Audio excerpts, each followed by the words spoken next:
Peacemakers of Christo. இறையேசுவில் அன்பார்ந்த சகோதர சகோதரிகளே, ஆரோக்கியமான வாழ்க்கையில தியானித்துக் கொண்டிருக்கையில் இரண்டாவது மகனாக நாம் பார்ப்பது லாசர். கடுமையான நோய். யோவான் சுவிசேஷம் 11வது அதிகாரம் 1-3 வரைக்கும் நம்ம பார்க்கும்போது, மரியாளும் அவள் சகோதரியாகிய மார்த்தாளும் இருந்த பெத்தானியா கிராமத்தில் உள்ளவனாகிய லாசர் என்னும் ஒருவன் வியாதிப்பட்டிருந்தான். கர்த்தருக்கு பரிமள தைலம் பூசி தன் தலைமயிரால் அவருடைய பாதங்களை துடைத்தவள் அந்த மரியாளே. அவளுடைய சகோதரனாகிய லாசரு வியாதியாயிருந்தான்.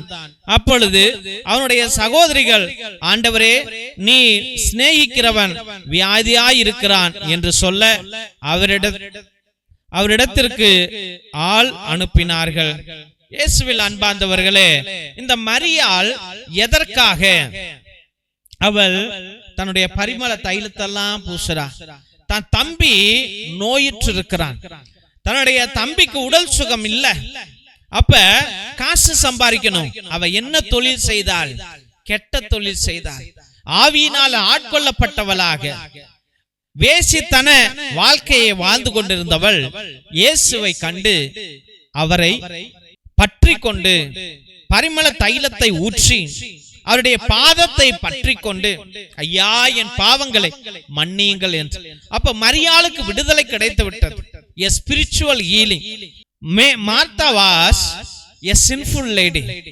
She committed adultery because she wanted to earn money to treat her brother Lazar. Lazar was very sickly person. Very sickly person. At any moment he may die. To protect this brother, Martha had to sin. She had to live in a sinful life. But as soon as Martha saw Jesus Christ, she changed her heart, she changed her mind, she changed herself. She wanted to become a holy person, and she ran to Jesus, poured out the fragrant oil, and wiped the feet of the Lord with her tears. She was forgiven, she was renewed, she was blessed. And the same blessing she wanted from Jesus to his brother. When Lazarus was very sick, she sent a message to Jesus that my brother, your brother, is very sick. Is about to die. தெய்வ பிள்ளைகளே, இன்னைக்கு உன்னுடைய வாழ்க்கையிலும் எத்தனையோ பிள்ளைகளை போஷிக்க, உன் மகனை மகளை நன்றாக படிக்க வைக்க நீ எவ்வளவோ தியாகங்கள் செய்கின்றாய், எவ்வளவோ பாவங்களும் செய்கின்றாய், எவ்வளவோ முயற்சிகள் எடுக்கின்றாய், எவ்வளவோ இகழ்ச்சியையும் காண்கின்றாய், எவ்வளவோ திட்டங்கள் வகிக்கிறாய், எவ்வளவோ திட்டவும் படுகின்றாய். தெய்வ பிள்ளைகளே, அப்ப உன்னுடைய முயற்சியிலே பாவங்கள் ஒருவேளை வந்துவிட்டால் நீ மன சந்தோஷத்தை இழந்து விடுகின்றாய். பாவத்தின் நிமித்தம் சம்பாதித்தது எல்லாத்தையும் நீ இழக்க நேரிடுகின்றாய். இல்ல, பாவத்திலே சம்பாதித்தது இருந்த போதிலும் நீ பாவத்திலே இருப்பதனால், though the property or the money or whatever may be, whatever you earned with the sinful nature, it may be there, but with the sinful nature you are not at peace. Therefore you are suffering within yourself. Your inner heart is suffering.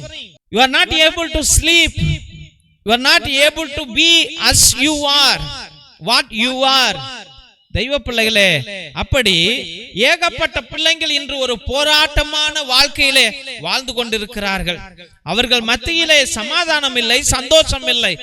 என்னால் பாவத்தினால் வந்த சொத்துக்களோ இல்லை பணங்களோ இல்ல எதேதோ அதெல்லாம் இங்க இருக்குது. ஆனால் நான் பாவத்துக்குள்ளா இருப்பதனால் என்னால் சந்தோஷமாக வாழ முடியவில்லை. அதுதான் மார்த்தா அனுபவித்தாள். அந்த மார்த்தாள் சம்பாதிச்சுட்டு வந்த காசு லாசரை அதிக நோயாளியாக மாற்றியது. இருந்த போதிலும் அவள் மனம் மாறியதற்கு பிற்பாடு சோதனை வந்தது. தெய்வ பிள்ளைகளே, இன்னைக்கு நீ மனம் மாறுகிறாயோ இல்லையோ, சோதனை நிச்சயம் வரும். உன் பாவத்திற்கு தகுந்த சோதனையை நீ அனுபவிப்பாய். அதுக்குதான் நம்ம ஆரோக்கியமா இருக்கணும். ஆரோக்கியமாக இருக்க சாப்பாடு ஒன்று போதுமா? பத்தாது. நம்ம ஆரோக்கியமா இருக்க நம்ம மனசு சுத்தமா இருக்கணும், நம்முடைய எண்ணங்கள் சுத்தமா இருக்கணும். Your heart should be holy, your thought should be holy, your way should be holy, your speaking should be holy, your thinking should be holy, and whomever you are close to should be holy. நீ கெட்டவனோட நல்லவனா வாழ முடியாது தெய்வ பிள்ளைகளே. நீ நல்லவனோட சேரு. கெட்டவன் 100 பேர் இருந்து அவனோட நீ ஒரு கூட்டமா இருந்தீனா பிரயோஜனம் இல்ல. நல்லவன் ஒருத்தனோட நீ தனிமையா இருந்தா அது போதும். அதுதான் ஆண்டவர் விரும்புகின்றார். தெய்வ பிள்ளைகளே, பரிசுத்தமாக்கிக்கொள் உடலையும் ஆத்மாவையும். திருசிலுவை ஆசீர்வாதத்தை பெற்றுக்கொள்வோம். தந்தை ஆசீர்வாதத்தின் திருசிலுவை. திருசிலுவை உனக்கும் உன் குடும்பத்திற்கும் வெளிச்சமாய் இருக்கிறது. நரக சர்ப்பம் உனக்கு அதிபதியாக வேண்டாம். சாத்தானே அப்பாலே போ. அபத்தங்களை பிள்ளைகளுக்கு போதிக்காதே. நீ கொடுப்பது தீது, நீயே அந்த நஞ்சை உட்கொள். நற்கருணை ஆசீர்வாதத்தை பெற்றுக்கொள்வோம். எல்லாம் அல்ல இறைவன், தந்தை, மகன், தூய ஆவியார் உங்களையும் உங்கள் குடும்பத்தையும் ஆசீர்வதித்து வழிநடத்தி காத்தருள்வாராக. ஆமென், ஆமென், ஆமென்.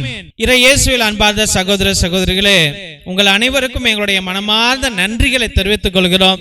எத்தனையோ பேர் எங்களுடைய ஏழை எளிய பிள்ளைகளுக்கு உங்களால் முடிந்த பழைய துணி, பத்தாத துணி, பயன்படுத்தாத துணி, நோட்டு, பேனா, புஸ்தகங்கள் என்று சோலார் லைட் என்று நீங்கள் அனுப்பி கொண்டே இருக்கிறீர்கள்.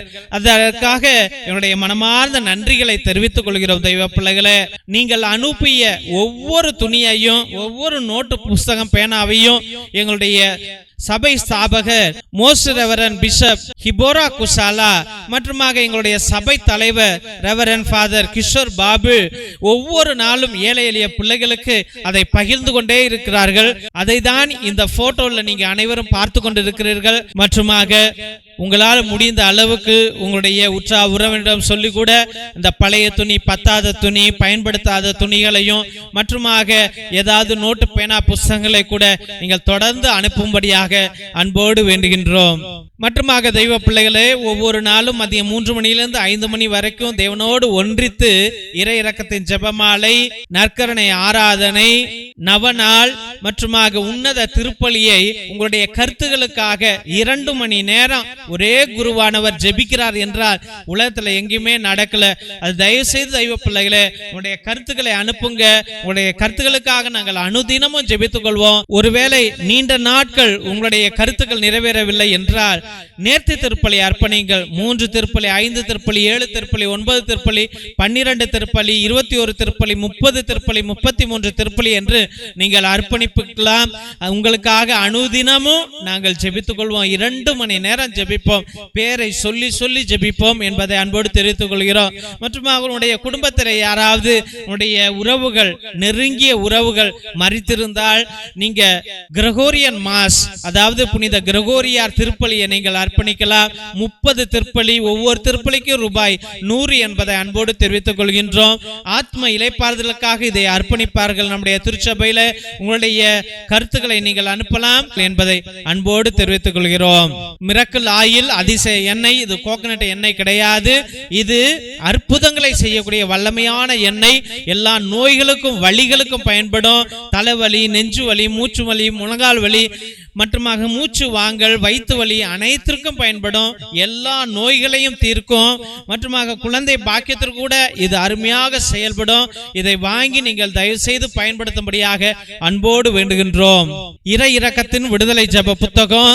இது அந்த காலத்தில் நம்முடைய மூதாதையர்கள் செபஸ்தியா தகடு, அந்தோனியா தகடு செய்வதற்காக வல்லமையான ஜெபங்களை வைத்து அந்த தகடுகளை செய்தார்கள். அதில் உள்ள ரகசிய ஜெபங்களுடையவை இவை. இந்த ஜெபங்களை வாங்கி நீங்க பயன்படுத்துங்க. உங்களுடைய செய்வினைகள், கட்டுகள், குடும்ப கட்டுகள், தலைமுறை சாபம் அனைத்திலிருந்து உங்களுக்கு விடுதலையை ஆண்டவர் கொடுப்பார். இது வல்லமையான புத்தகம் தெய்வ பிள்ளைகளே. இதை வாங்கி நீங்கள் பயன்படுத்தும்படியாக அன்போடு வேண்டுகின்றோம். மற்றுமாக தெய்வ பிள்ளைகளே, ஒவ்வொரு நாளும் மதியம் 3 மணியிலிருந்து 5 மணி வரைக்கும் நடக்கும் இந்த உன்னத ஜெபத்தில் கலந்து கொள்வதற்காக நன்றிகள்.